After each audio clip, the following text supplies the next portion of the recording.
We are less than 2 days away from our next opportunity to launch the Space Launch System rocket and Orion spacecraft on a flight test beyond the moon. Welcome to NASA's status briefing for Artemis I. I'm Rachel Kraft with NASA's Office of Communications. The mission management team met earlier today to review the status of preparations for the mission. Launch of the uncrewed Artemis I flight test is currently targeted for Saturday, September 3rd at 2:17 p.m. with a 2-hour launch window. Joining us here at Kennedy Space Center in Florida, we have several guests who will give us an update on the preparations and overall status. We have Mike Serafin, Artemis I Mission Manager. John Honeycutt, SLS Program Manager. John Blevins, SLS Chief Engineer. Charlie Blackwell Thompson, Artemis Launch Director. And Melody Levin, Weather Officer with the Space Launch Delta 45th. We'll start with a few comments from our guests, and then we'll take questions. For those of you joining on the phone, you can press *1 to be entered into the question queue. And I will also note we do want to keep our briefing to an hour today to give our guests some much-needed rest. So with that, Mike, let's start with you. Okay, well, good afternoon, and thank you for continuing to follow the Artemis I mission. If you recall, 2 days ago, we had a scrub following the August 29th launch attempt, and we needed a little bit of time to assess our risk posture headed into a subsequent launch attempt, and we reviewed that today as a mission management team. A little bit of time helped us work through all of the information that we gathered from the first launch attempt. And we worked through a number of issues, and we discussed our risk acceptance rationale for a subsequent launch attempt. If you recall from our prior attempt, we had the tail service mast umbilical leak. We had a hydrogen leak in the tail service mast umbilical. That coming out of the last launch attempt, we met and agreed to do some work out at the launch pad. That work has been completed. We had an issue with the core stage intertank vent valve. That has checked out, and we do not consider that to be an issue. We also had an issue confirming that we were able to thermally condition all of the core stage engines within the required temperature limits as part of what we call the engine bleed. And we worked through that today. And then near the end of the launch attempt, we saw some cracks in the foam on the thermal protection system on the core stage at the intertank flange, and we reviewed that issue today. There was some incremental risk acceptance. As the mission management team, it is our role to review risk acceptance and then the flight readiness rationale. And then we also have requirements change authority following the agency flight readiness review, and we review any changes from the previously accepted risk baseline that we had at the agency FRR.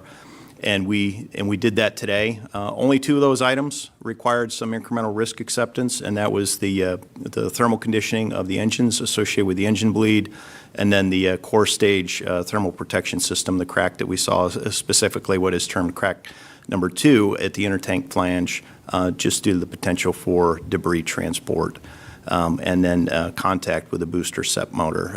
It's a low likelihood occurrence, but it is something that we considered an acceptable risk. So we reviewed our risk acceptance rationale and our overall risk posture, and we are setting up for a launch attempt on September the 3rd, Saturday, and we're comfortable with our flight rationale and risk acceptance there.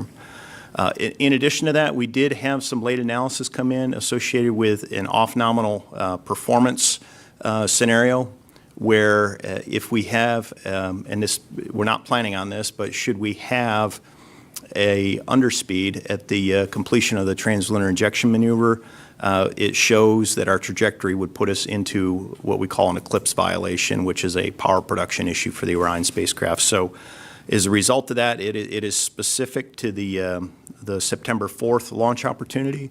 We agreed to take that off the plate. So we are, again, proceeding into our Saturday launch attempt. We're comfortable with our risk posture. That said, there's no guarantee that we're going to get off on Saturday, but we're going to try. And the technical teams have put in a tremendous amount of work in a very short amount of time to get us here. And again, thanks to the work and the effort that they've put in. So with that, I'll pass it back to you, Rachel. Okay. John Honeycutt. Yeah, good afternoon. It's a pleasure to be here. I think when I talked day before yesterday, I mentioned that we had a lot of data to go look at. And so, we had come out of the first launch attempt. We were unsuccessful on gathering the data that we wanted to gather for that, what we call the bleed kickstart. The team has done a tremendous amount of work starting right after the launch, even up until this morning and to the noon hour, leading us into the MMT meeting. What I would tell you is they just did an outstanding job nailing it flat, and we'll share some more of those technical details. But at a high level, we have convinced ourselves without a shadow of a doubt that we have good quality liquid hydrogen going through the engines, and there's no fuzz on that. We've also, through the course of analyzing the data, looked at 5 additional measurements that we can look at to assure ourselves that we are getting that quality data, and that's on the engine. That's on the engine side, and then on the core stage side, we were able to go back and verify that the core stage is providing the amount of hydrogen and the quality of hydrogen to all 4 engines. And so I'll turn it, I say Dr. Blevins and his technical team just did an outstanding job working through that, and we'll share some of those details, I'm sure, as we get to the questions. Okay. John Blevins? Yeah, I'll just add that we do have an outstanding team, and they did look at the data. We had some things we were looking for in Launch Attempt 1 that were combined with what we expected to do in a wet dress, and so we had some sensors that didn't tell us what we thought we would do, and we did the right thing by standing down with that uncertainty on Monday. But we have confirmed that we did have good flow through those engines. We know we can chill those engines. We're ready to proceed that way to launch. The SLS team does a lot of other things, and as Mike mentioned, we brought some other things. We inspect the vehicle. We brought the concerns we had over any TPS as minimal as they are forward, and we've analyzed, and the teams are ready to support launch attempts on Saturday. Okay, thank you. Charlie? Well, good evening, everyone. It's great to be back here talking to you about our preparations for Launch Countdown.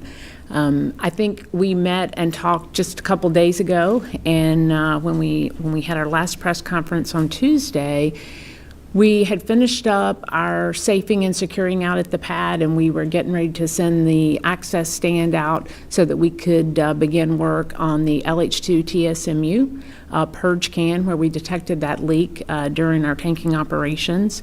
That work is all behind us. We finished up the work. We were able to find what we believe is the source of the leak and correct that. And that purge can's been put back together. We have leak tested it at ambient conditions and also done some flow-through tests with our HAZGAS system, and we believe we're in a good configuration for the next loading attempt. We also went back based on what we saw during the, and working with John's team, looking at any countdown enhancements that we might need to make. We have made a couple of changes as we prepare for this next loading operation. And really what that means is that we're going to start our LH2 chill down, the facility side of the chill down, right around the same time that we begin our LOX chill down. So that'll allow us to begin that kickstart bleed a little bit earlier, and we'll pick up that kickstart because I know I'll probably get a question about when that is, and we'll start that just about 8 o'clock on Saturday morning. So we made a couple of changes to the countdown. Our teams have been very busy in Firing Room 3 running against the model. We finished up 2 days of that testing to make sure that we had our procedures all down and ready to go. It didn't require any software changes. It was just the procedures that we go through, but we also want to make sure that we have those ready to go. And everything right now is on track. We have remained in Launch Countdown. I know some folks think that, Launch Countdown, it starts 2 days prior. Sometimes when we're in a scrub, we stay in Launch Countdown, and that's what we have done this particular time. We've been originally in a 96-hour scrub. Of course, we added a day on to go do this purge can work. And we've also taken replenishment of both LOX and hydrogen. Both tanks are topped off, which is great. And so we are on track to support our 0557 tanking operations on Saturday morning, setting us up, as Mike said, for that 217 window open. Okay, thank you. And Melody? All right, good evening, everyone. You got to me a little faster than I thought. Anyway, as I was walking over here, I noticed a lot of anvils kind of streaming in from the west coast, and I even saw some mammatus clouds out there. So let's go ahead and look at satellite and see what's going on. So basically, right now, we actually do have offshore flow, meaning flow out of the west coast, or generally a westerly flow. And you can see a lot of thunderstorms popping up across the interior portion of the state at this point in time. They are spreading east, but I actually just looked at radar. You're looking at infrared satellite here. Radar is different. But in general, the showers themselves are staying across the interior portion, not getting close to the Cape at this point in time, but you can see a lot of anvil from a lot of those showers and thunderstorms. But anyway, this pattern that we have today is actually going to be transitioning into more of an onshore flow regime as we get into tomorrow, and that is mainly due to the fact that we'll have a ridge that's building across the state of Florida. And what it will do is deliver easterly flow, and that easterly flow will stay intact for several days. So that's actually normally pretty good news for us. It keeps our lightning risk a little bit lower than what we would normally see on a typical afternoon in the summer for Florida. So anyway, we'll move on to the primary launch window forecast. And with that, you can see I have a 60% go for the launch window when it opens up in the early afternoon on Saturday. Winds pretty steady out of the east at 8 to 12 knots, which if you want to convert to miles per hour, that is 9 to 13 miles per hour. I know there's some weather nerds out there that might pick up on that. But anyway, temperature pretty warm, as you can expect. It is Florida, 86 degrees. Our main concerns for the primary launch window will be the cumulus cloud roll and the surface electric field rule. So then we'll go ahead and skip ahead to the backup window, which is actually Monday. And that actually improves. The weather improves a little bit to 70%. And that's mainly due to the fact that the launch window is a little bit later into the afternoon time frames. And with that, we would expect the East Coast sea breeze to be positioned farther across the interior portion of the state, giving us a lot of sinking air behind it in general. So basically, the weather looks good. I wouldn't be shocked if there are periods where we are technically red for weather, but the bottom line is that I don't expect weather to be a showstopper for either launch window. So with that, I'll go ahead and pass it back. Okay, thanks very much. We will take some questions now. We'll take some questions in the room and on the phone line. A reminder to reporters to please limit to one question, and if you will state your name, affiliation, and who you're addressing your question, that would be a big help. So we'll start with Marcia Dunn. Marcia Dunn, Associated Press for either of the Johns. It sounds like a bad sensor then. Is that your best hunch? And could it be anything else besides a bad sensor for the Monday's situation? And what would happen to an engine if the fuel wasn't cold enough at ignition? Would it just crack? Would it burst? Something else? Okay. Yeah, I can start, and then I'll let Dr. Blevins add in. Yes, we do think we know we had a bad sensor. That was our challenge early in the week, where we could not make the physics of the system line up to what we were seeing with that one sensor. So since then, we've had time to go back and look at the data and compare many sources of data and do some independent analysis that confirmed it's a bad sensor and we're getting good quality propellant through the engine. And so your question on the engine is,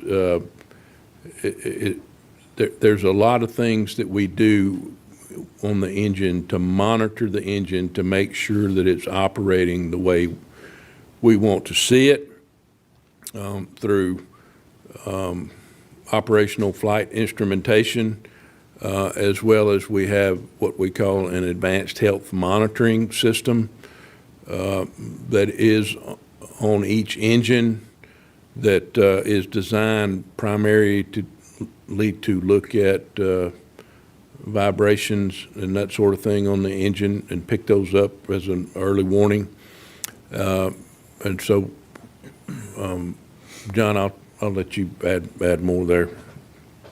Yeah, let me follow up it. The problem in part with the sensor is during ranges of temperature, it gave us the right slopes. It seemed to work fine, and then it did not give us an indication that we expected at the very cold temperature. So it really was an interesting signal, and that's part of the pause. It didn't just fail off scale or anything. So, but John is right. It is conclusive that that sensor was not a witness for what we were looking for. It's absolutely true. On the engine side, we do have advanced health monitoring. The reason we chill the engines for numerous reasons, but the primary one is for the high-pressure turbopump bearing. And that high-pressure turbopump bearing doesn't have to be all the way as cold as the liquid, but it's got to be cold. And if we know the liquid is going through, then we know it's about that temperature, and that gives us margin to that problem. And if it starts up and it's not cold, then it can skid. Ultimately, that causes excess wear on startup. That would manifest potentially as a shutdown during flight. It would be a red line. It wouldn't be, I'm not sure how you characterized it, but it wouldn't be an uncontained failure generally for that particular issue. I mean, but as John said, we have advanced health monitoring on the engines for a reason. These are high performance, really the highest horsepower per mass device that has ever been built. And so we need that health monitoring, and there's numerous things that we're looking for when we do that. So, but the sensor was bad, and in this case, what we're protecting against is a bearing skidding on startup and causing excessive wear. Bill Harwood. Yeah, hi, Bill Harwood, CBS. One question, Rachel, but it's got 2 or 3 parts, so sorry about that. No, it's pretty straightforward. What gets masked? I'm assuming you have to mask out the suspect sensor, but where in the software do you tell it this is okay to start an engine, this is not okay to start the engine, and where would that occur? Is that before terminal count, or would it be at ALS transition? How does that work? And what, I guess another way of asking that question is, what tells the computers that the engines are at the right temperature to start? I mean, how is it knowing it's at that 420 degrees John mentioned yesterday to be able to press ahead with start?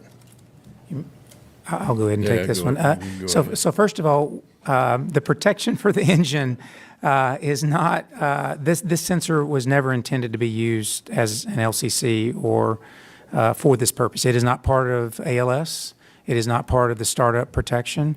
Ultimately, the reason we use this sensor is to get an initial indication of cold fluid.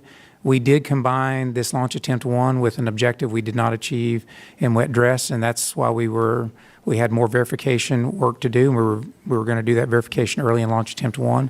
This sensor failure prevented that verification, and that's why we had to go to subsequent measurements. And we were able to achieve that really only because we were in these conditions for a long time with fully tanked and flow through the engines. If we wouldn't have done that, we wouldn't be able to verify all that we could to verify that it was liquid and that was a bad sensor. But ultimately, the protection for the engine that's in ALS are temperatures and pressures, but they're not the ones that we use for a long chill of the engine. If you reflect on the last answer, it was that, we're trying to chill the engine to get a bearing cold that we don't measure. And so that's buried inside of part of the engine. And so we count on a certain amount of mass flow for a certain amount of time in order to ensure that that bearing is cold. We did that during shuttle. We've done that during the entire program that used formerly the Space Shuttle main engines and now the RS-25s. And so that verification is a process verification we just didn't achieve in WDR4. That's why we were using this measurement. It's not part of ALS, so there's no masking in the computer software. All the normal protections are in place. We added an LCC. I asked Charlie to add an LCC for this verification because we didn't receive it in WDR4. That's ultimately what this measurement is. It was never really intended for the purpose we ended up using it for. So temps during chill down wouldn't play into whether or not to start an engine. They are what No, they are. there are other temperatures that verify the liquid at the interface to the turbopumps that were ready to go and other skin temps. This one was used as a witness for the bearing chilling for a certain amount of time and is not strictly relevant to the startup conditions. Yeah, and John mentioned something that I want to pile on a little bit on. It's he talked about what we learned in the shuttle and we did this engine conditioning through process control. And so I think I'd gotten a question about the difference between shuttle and SLS earlier in the week, and we had those recirculation pumps on the shuttle where we took that we took the heat out of the engine by circulating the hydrogen through the engine and carrying it back into the hydrogen tank to boil off. And so we're in the same situation here where we want to use our process control to assure ourselves that we're delivering the propellant quality that we need to the engines. And so, we had that process control on shuttle for these engines. It worked fine. We validated that process control when we were at Stennis for the green run. And our plan was on Monday to validate that for this vehicle with the configuration that we have on the launch pad. I talked to you relative to the differences between Stennis earlier in the week and the launch and what we have out at the launch pad. All those are still in the direction of goodness. We've got a bigger vent line on the ground side. It's insulated, which means we could flow more through that line. And our bleed system and our relief system is bigger than we had at Stennis. So all that still holds true. Okay, we'll do, stick with the front row. Here with Stephen. Stephen Young with Spaceflight Now for Charlie. We're so used to seeing views inside the LCC, and on Monday we saw nothing, and your team was working so hard, and there's so much interest in this mission. I'm wondering, why are we not seeing any video in our isolated feeds or on NASA TV from inside the firing room? Yeah, there will be views from the firing room that will be mixed in with all of the coverage. Okay, Marcia Smith. Marcia Smith, spacepolicyonline.com. I'm curious what the other limiting factors are and how many times you can attempt to launch. You have the flight termination system battery that you have to come back to the VAB to swap that out. Are there other limiting factors? How many times can you tank and detank? How many times can you give this a shot? Yeah, I'll take a first crack at that one. Physics is one of the key limiting factors associated with the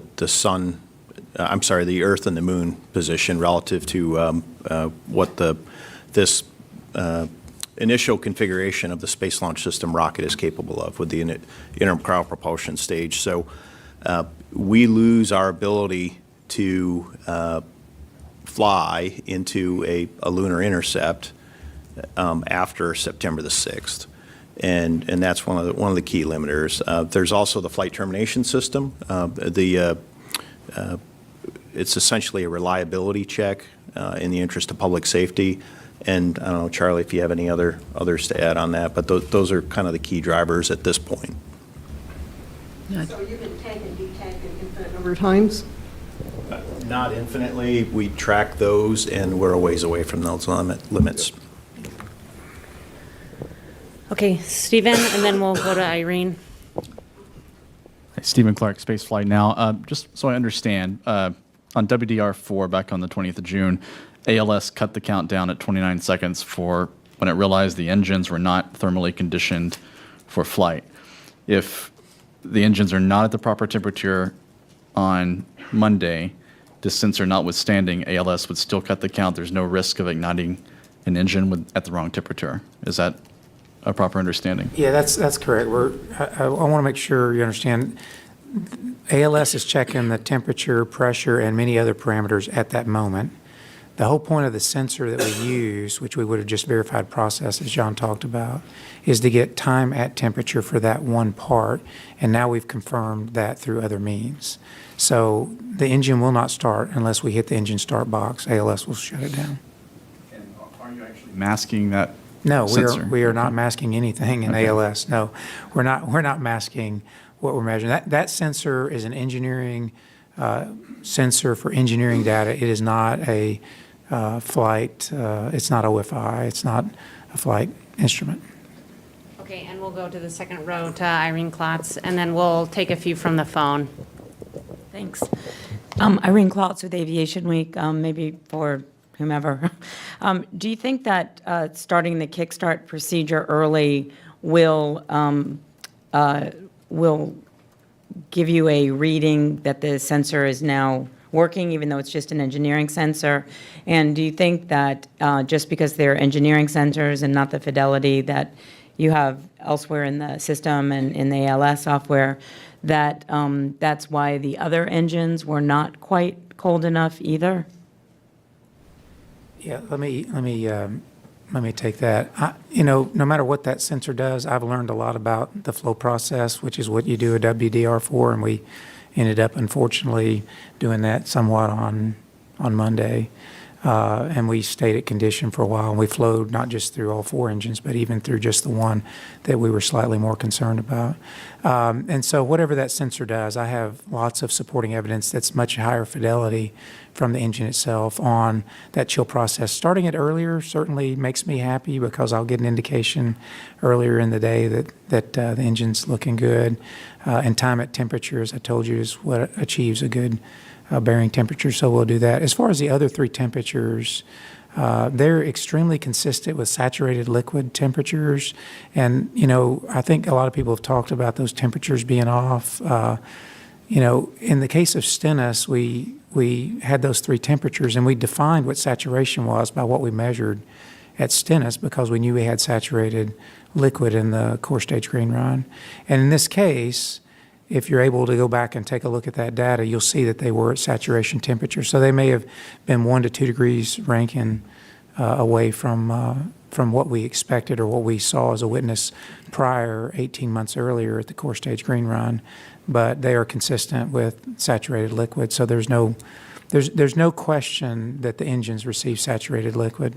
And quite honestly, normally, you would have done a WDR and you would have a few weeks to review that data, and there wouldn't have been that comment about it not reading on all these sensors and that kind of thing. We would have used all the evidence, and we've compressed that time, and we've got very good evidence, as John has said, that there's no question that we had liquid flow through that engine. And now we have other witnesses, and we'll use the data we have available when we do the kickstart procedure, and we've got lots of data in order to confirm that we start that liquid flow process.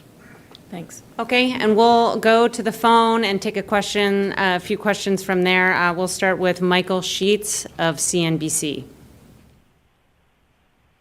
Hi, everybody. I believe my question is for Mike Serafin, but it's most specific to the amount of risk analysis you're looking at for a Saturday launch attempt. Based on the data that you've seen so far, given that this is supposed to be a full demonstration of the system, if there were astronauts flying on board this mission, would you still be launching based on the parameters that you're looking at, or are the risk analysis that you're considering different than if you were, launching the Artemis II mission? Yeah, Michael, that's not an easy question to answer because again, Artemis I is the first test flight in a series of increasingly complex missions, and the next mission is intentionally, Artemis II is intentionally our crewed flight test. So Artemis I, we are buying down the risk associated with crewed flight on the next mission, specifically reentry of the vehicle at lunar reentry conditions. In order to get there, we have to set up those initial conditions using the performance of the rocket by getting it to the lunar reentry conditions. The rocket has to deliver us to the point of translunar injection. We want to shake down the spacecraft through flying out through the Van Allen radiation belts, the orbital debris field, and operate it in the deep space environment. Those are all things that we have to do with crew on board on the very next mission. And we know that there's risk involved with this first mission, but in terms of the incremental risks that we dispositioned today at the mission management team, It was a marginal increase in risk, and we are clearly ready to fly on Saturday with an understanding of what that risk is. We would have a very similar discussion on Artemis II if we had any of the conditions that we're seeing on this flight, and we would make an appropriate decision. So it's a hard question to answer because it presumes that we are successful on Artemis I, and there's a non-zero chance that we will find something on Artemis I that will cause us to reassess our risk posture on a crewed flight. We'll stick with questions on the phone, and we'll take our next question from Lauren Grush with Bloomberg. Hi, thank you for taking my question. So, correct me if I'm wrong, but it sounds like the sensor that caused all the drama is separate from the critical sensors and other data inputs the engine computers use to know that they're in the right launch configuration. So why do you need that sensor at all? And was there an option during the countdown to cross-check against those engine sensors and inputs, or are you saying that there wasn't enough time to do that? Thanks. Yeah, that's a good question. We do not need this sensor for flight. The sensor was set up to be engineering information for a chill-down confirmation process. And what we're trying to do is make sure that we have cold liquid for a certain amount of time, just like we did on shuttle, to infer that the rest of the hardware is cold. And that's what we're trying to do, is just chill that down. That's why we call it the chill process. This sensor is not used for that time. Those sensors were deadheaded that you would use at that particular time and were not appropriate references for us. In fact, that's not what we're using to confirm that we had liquid flow through the engine per se. And so, that it was an engineering analysis where we combined the wet dress with the launch attempt, and we were unable to confirm that chill process, and that's what stopped us. Yeah, and John, let me add a point here. We had a plan going into the August 29th launch attempt, and it used these sensors to help confirm the proper thermal conditioning of the engines. We had trained that plan, and then we ran into other issues. We ran into a leak at the tail service mast umbilical, and then we had a vent valve that was not operating properly. So we were off the script in terms of the normal tanking operation, and the team did a fantastic job working through the managing of a hazardous condition. And one of the worst things that you can do when you find yourself in a hazardous condition is just go even further off script and to deviate and get into an operation that you're not prepared or trained for. So the team did absolutely the right thing on the 29th, and they knocked off the operation, and they knocked off the test, and they got us into a safe configuration, and then they spent the last couple of days reviewing the data, and that was absolutely the right thing to go do.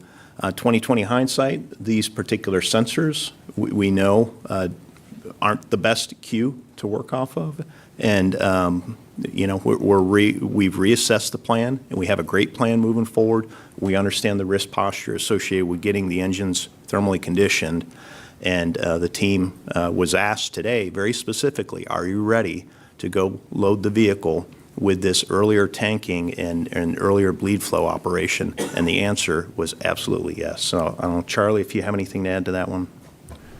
No, I think you covered it. Okay. Our next question is from Eric Berger with Ars Technica.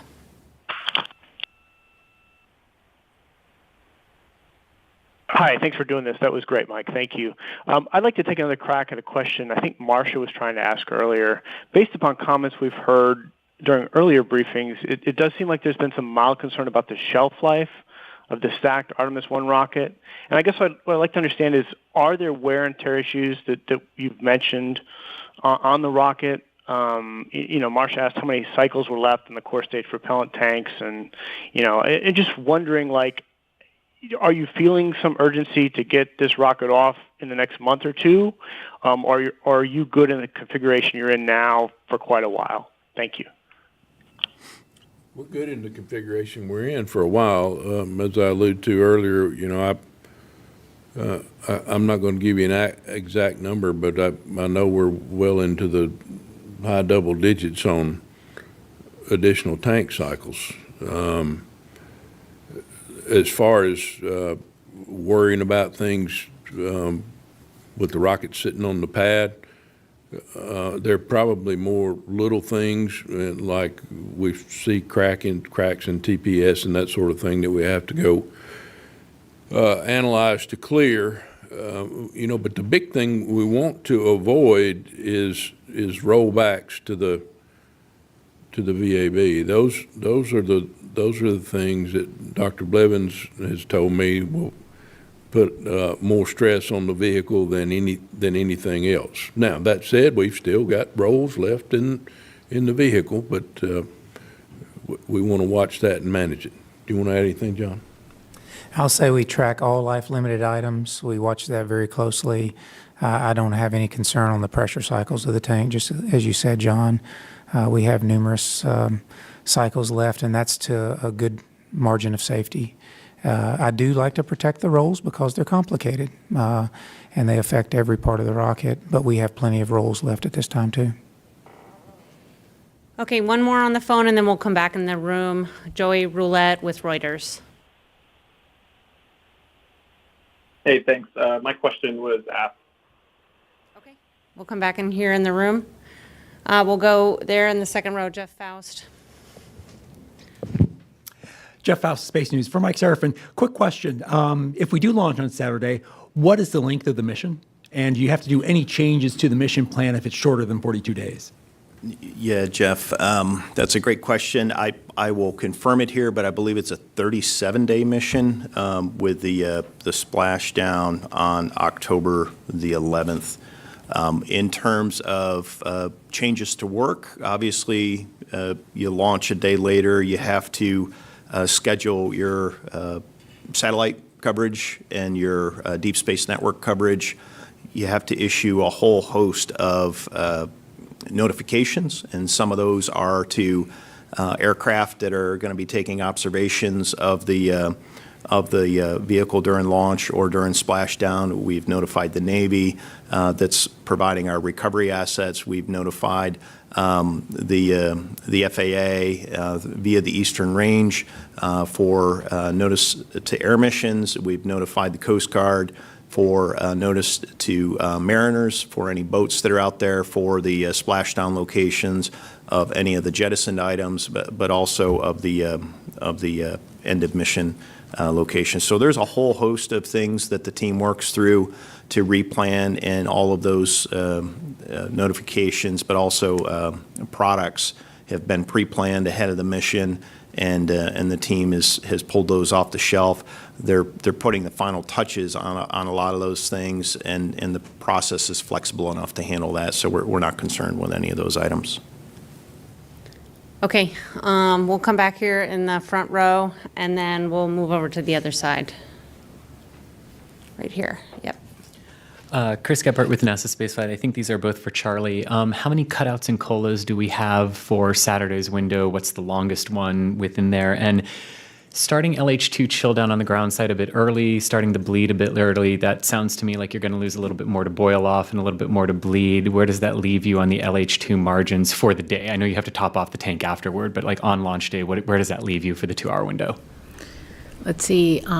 I'll start with the colas and cutouts. So I probably have a report that's in my email. We get those at L-2 day. So I haven't looked at it specific to our next opportunity, but I can tell you that for our previous opportunity, we had somewhere in the neighborhood of about 30 to 40 cutouts, so it's a fairly significant number. Most of them are really short, just a couple of seconds long. We did have a couple that were a little bit longer, maybe on the order of a minute or so. But I can absolutely get you a specific number. And then, let's see, what was the second part? So starting the LH2 chill down in the bleed, yeah. Starting it earlier. So we went off and analyzed that. You're absolutely correct. If you start it earlier and you start the bleed earlier, you're going to consume more. And we did go off and look at that, did the analysis. We will be able to support the entirety of the window, but we will have a little less margin in the tank when we're done. Okay, thank you. We'll go here next. This question is for Mike Merfin. My name is Ada Monzon, Guapa TV, Puerto Rico. Can you elaborate on the plan of next launch windows? Even if it's not next Monday, then what are the choices or the opportunities even by the end of the month or by October? Yeah, it's a great question. And for Jeff, I did verify that October 11th is our splashdown date, and it's a 37-day mission. So in terms of mission availability, we do have a reservation with the range for September 5th. So if we do not launch on Saturday, we'll be looking at a afternoon launch on the 5th. The 6th is in play. It's a fairly short launch window on the 6th of September. Should we not tank on the 5th, we may elect to move to the 6th. Once we get past the 6th of September, September the 19th is the earliest from a physics-based standpoint that we could pick it up. And then that launch period ends on October the 4th. Obviously, we would need to account for when did we roll back to the vehicle assembly building and what that looks like relative to where could we pick it up.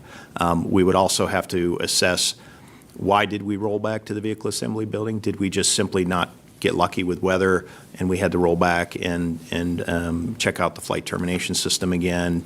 Or was it a technical issue that requires access to a very specific part of the rocket? We would have to look at how long does it take to gain access, the availability of spare parts, or any reason that we would have rolled back. So there's a whole host of variables in there, but that gives you a sense of kind of the relative time frame. Okay, let's come to the other side of the room here. We'll go to Ken Kramer.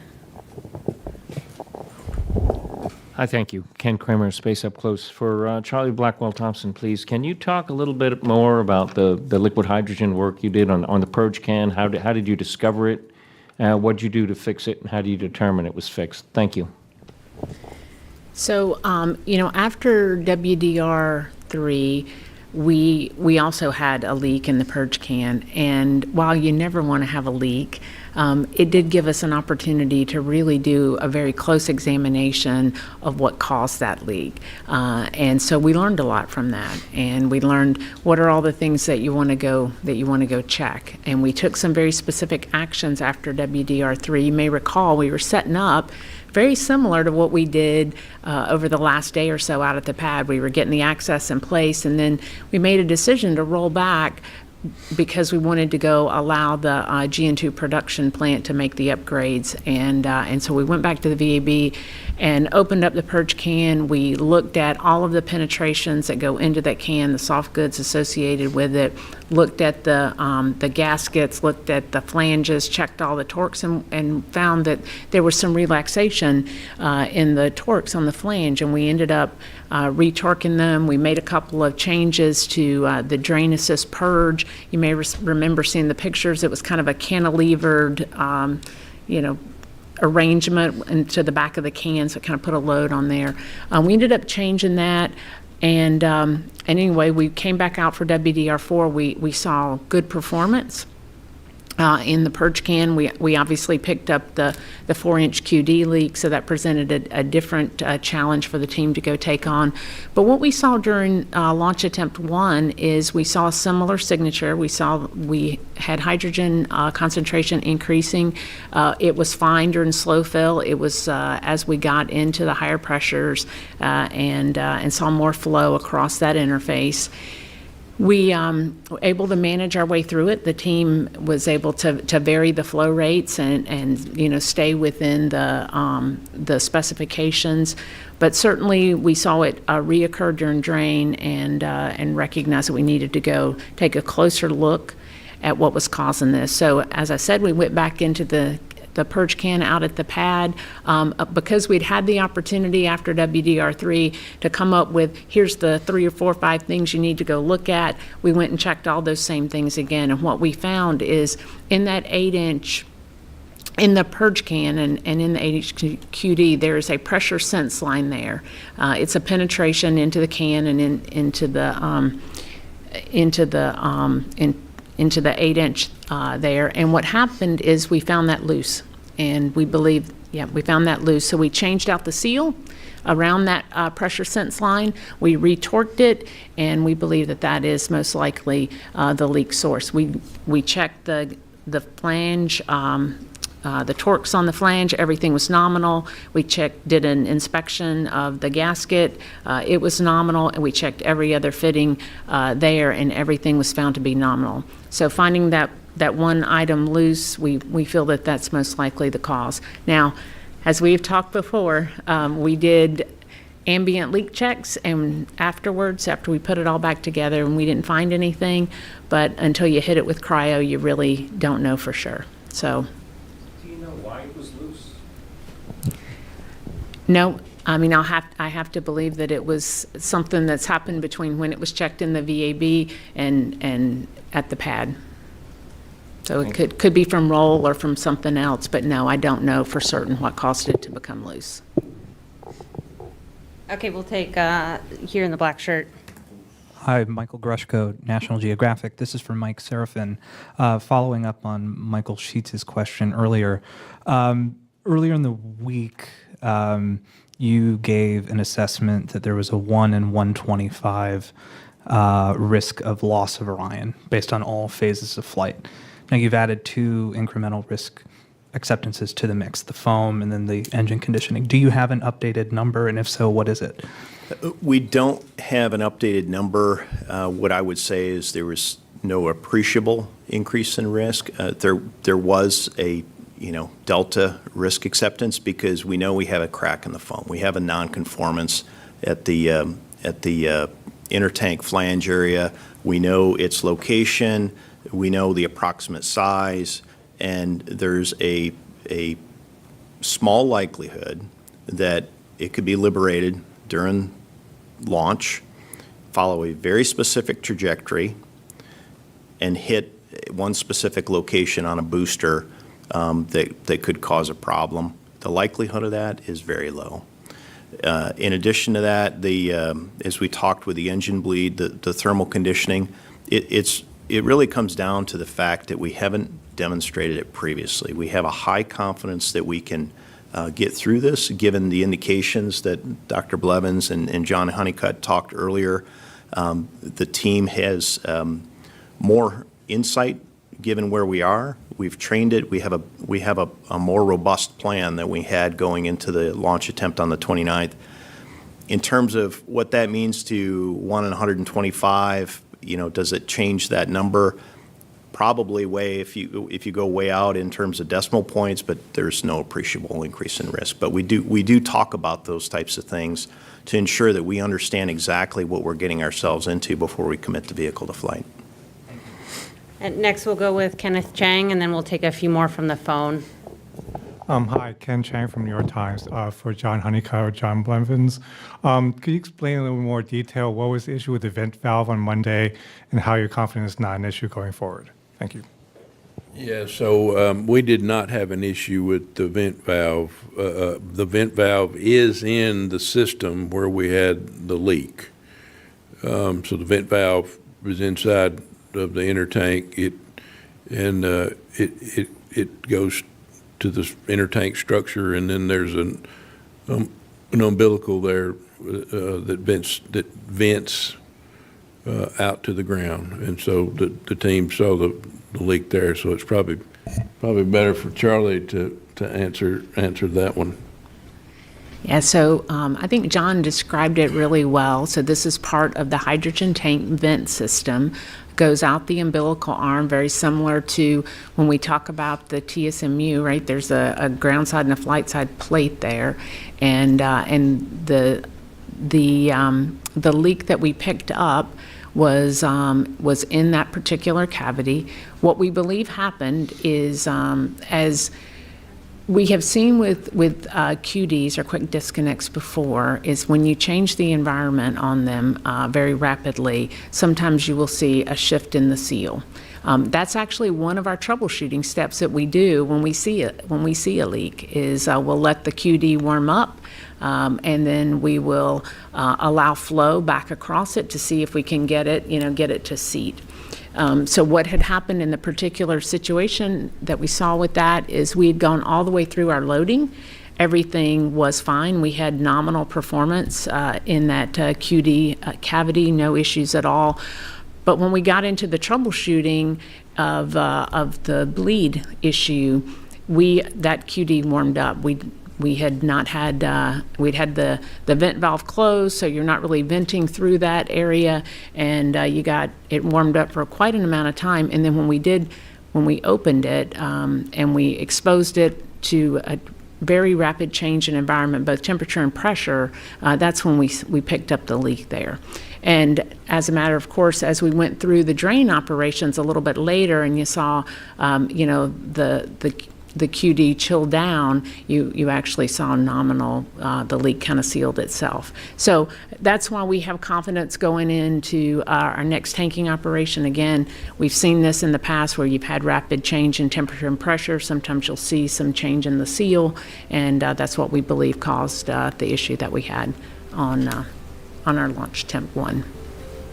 Okay, we'll take a few from the phone. We'll go to Marina Corin with The Atlantic. Hi, I'm Marina Corin with The Atlantic. A question for Mike Serafin. A few days before the first launch attempt, you said that if you couldn't successfully demonstrate the thermal conditioning of the engines, you wouldn't be launching that day. Now that you're confident that you'll be able to do that on Saturday, what else is on the table, something of a similar nature that you haven't tested yet that you can say today could be another showstopper? That's a good question, Marina. Certainly, we have nearly 500 launch commit criteria, and 489 launch commit criteria. Any one of which affects our overall risk posture headed into the launch attempt. So this was one particular situation that coming out the engine thermal conditioning was one particular and very unique situation that we carried out of the agency flight readiness review as a known first-time demonstration in the launch countdown. Unlike the other launch commit criteria, we just knew that this was something that we had to do successfully for the first time. The other launch commit criteria, obviously we've got to meet those or we get into elevated risk acceptance, and we do reserve the right to do that, but it would have to have adequate flight rationale. So, things like weather and a whole host of other criteria are part of our launch commit. So we will wait and see what the conditions are, and we will go when the vehicle is ready and we understand the risk posture. Okay, we'll take another from the phone. We'll go to Ramin Skiba with Wired. Hi, thank you. My question was answered, but I'll ask something else. I guess this is for Mike Serafin. I was just curious, will the Vice President or any Congress members or celebrity guests be in attendance on Saturday? Obviously, Artemis I and this initial launch of the Space Launch System rocket and the Orion spacecraft around the moon is gathering and garnering a lot of attention nationally and internationally. We will have VIPs here. I don't have specifics on who the VIPs will be, but I would be surprised if there were not congressional stakeholders here. Okay, and we'll come back to the room here. We'll go here in the hat. Kristen Fisher with CNN. I've got one more question about the bad sensors, so I think this is for one of the Johns. But I just want to try to simplify it a little bit. Given that you have confirmed that this is a bad sensor now, is part of the plan, is part of the risk posture for this second launch attempt to simply ignore it? Yeah, let me answer that. It's not a risk posture per se, because what we always wanted to do is confirm that we could get liquid in for a certain amount of time to chill the engine, and now we've confirmed that. So we weren't going to use this instrument for that purpose once we confirmed it, and now we've confirmed it. So I don't know, to me, if I would call that an increased risk posture going into launch. I think the risk that remains is that we haven't gotten to our first launch of the program yet. I guess what about ignoring it? What's the risk in ignoring that sensor? Is part of the plan? Is one of the things that you all could do on launch day is just to ignore the sensor, the bad sensor? Would you just ignore it? Yes, we will. Thank you. Yeah. Okay, we'll go in the next row back. Manuel Masanti from Debate. So if you can ignore that sensor, can you ignore the other three? So you have three, you are one sensor per engine, right? Yeah, there are 3 more So sensors. can you ignore the 4 of them? We use those to make sure the initial flow looks cold, and we're going to try to take a look at that. We have other witnesses, and we know those witnesses well now that we've done this test. And so, it's I won't say that we're ignoring them, but I will say that we have witnesses. What Charlie's doing for the engines is early in the count, and we will have sufficient time to verify we've got good liquid in the engines, regardless of what any of those sensors do. Okay, we'll go back and take a couple from the phone. Next up is David Curley with the Discovery Channel.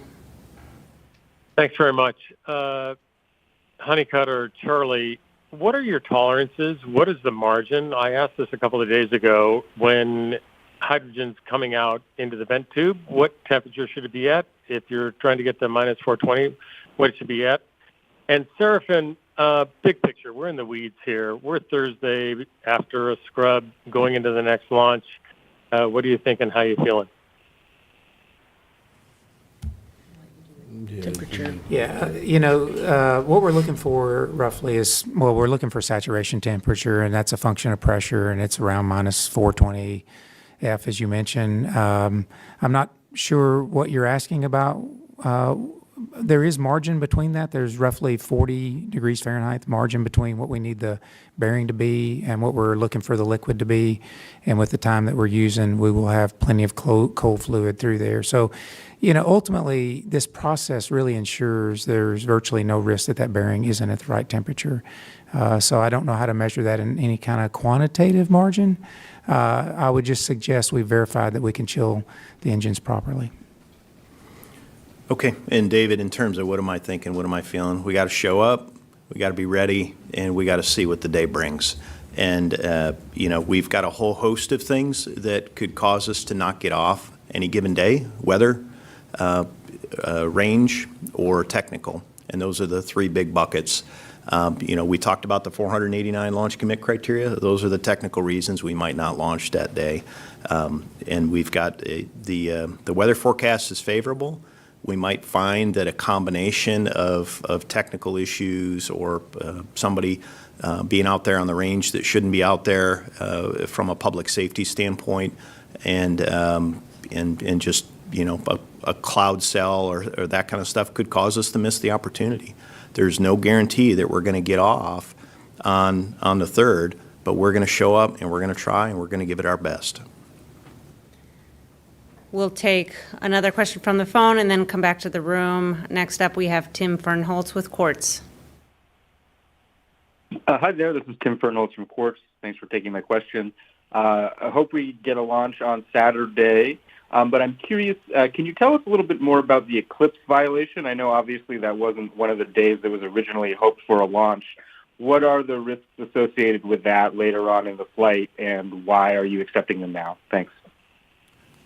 Yeah, Tim, I'll say that the finding or the analysis that was brought forward at today's mission management team meeting was some relatively late analysis.